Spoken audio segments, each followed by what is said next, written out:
Today, we're diving deep into one of the most pivotal, heart-wrenching moments from the epic Mahabharata. It's a story all about justice, profound injustice, and a divine intervention that would, well, change the course of history forever.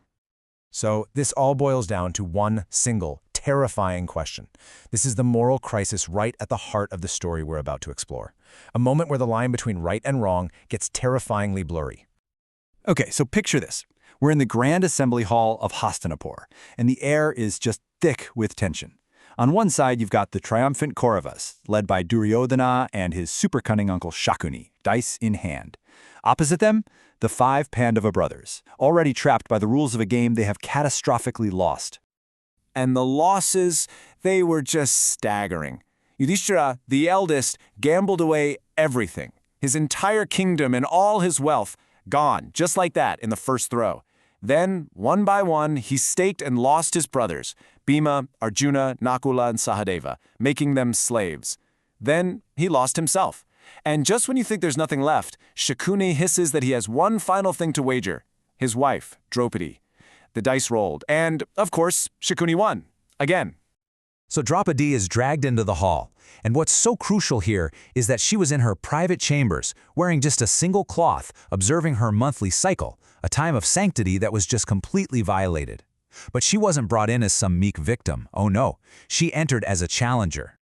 Her voice just thundered through that silent hall, and she poses this brilliant legal and moral question. You see, she wasn't just pleading for mercy. She was challenging the very legitimacy of the game itself. If Yudhishthira was already a slave, what right did he have to stake anyone else, let alone her? It was a defiant, perfect checkmate against an entire empire. And how did the so-called guardians of justice respond? With silence. This quote from Bhishma, the grandsire, the wisest man in the hall, is absolutely gut-wrenching. By claiming that the ways of Dharma, the path of righteousness and cosmic law, are too subtle to judge, his inability to answer, to take a stand, it created a total moral vacuum. The greatest minds of the age chose silence, and in that silence, evil found its permission slip.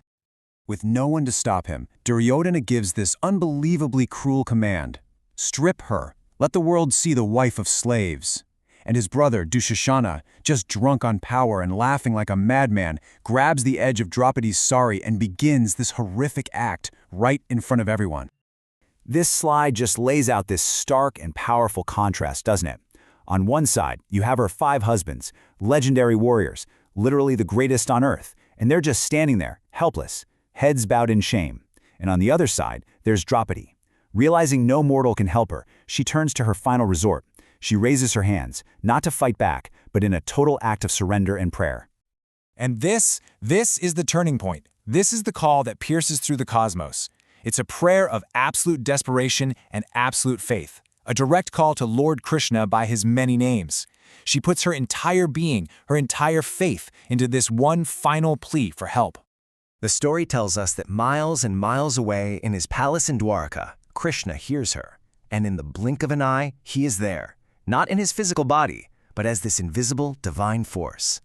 He doesn't strike down her tormentors. Instead, he becomes one with the very fabric of her sari. And so, the miracle begins. Dushasana grabs the cloth and he pulls. The sari starts to unwind, just as you'd expect. He pulls and pulls, laughing, thinking it'll be over in a second. The first 10 meters of fine fabric start to pile up on the floor. But it doesn't end. The pile of cloth just keeps growing. 50 meters. Dushasana's laughter fades. It's replaced first by confusion, and then by pure frustration. The stunned silence of the assembly is broken only by the sound of rustling silk and his own grunts of effort. He redoubles his efforts, just roaring with rage now. And still, the sari keeps coming, and coming, and coming. The pile of multicolored silks, reds, blues, golds, grows from a little heap into a small mountain in the center of the hall. It is an impossible, unending stream of divine fabric, a testament to a prayer that was heard. So what's the final score? A mountain of cloth, a completely exhausted villain, and a queen still clothed. Dushasana, the symbol of brute force, finally just collapses, totally exhausted, defeated by a single piece of cloth. In the middle of it all stands Draupadi, her honor intact. Evil has literally worn itself out. But this miracle doesn't bring peace. Not even close. It ignites a fire. The silence in the hall is shattered, not by relief, but by the roar of impending vengeance. You see, the seeds of the great Kurukshetra war are sown in this very moment. Bhima, the mighty Pandava warrior, he just breaks his silence with a vow that shakes the pillars of the hall. It's a terrifying promise, a brutal, personal payback. And this oath, it's going to echo through the next 13 years, just waiting to be fulfilled on the battlefield. The line has been crossed, and there is absolutely no going back. So what are we supposed to take away from all this? Well, this one event is packed with profound lessons. It teaches that when good people stay silent, evil is allowed to rise. It shows that when human systems of justice fail, a higher power can and will intervene. It really underscores the incredible power of a devotee's sincere call. And maybe most importantly, it shows how one act of humiliation can become the unforgivable spark that ignites a catastrophic war. And it wasn't just Bhima. Draupadi herself made a chilling vow.